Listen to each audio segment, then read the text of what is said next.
у нас Санек 200 метров, ракета въебала в пароход, вон, видишь, горит.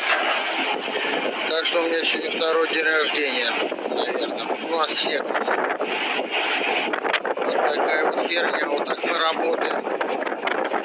Прикинь.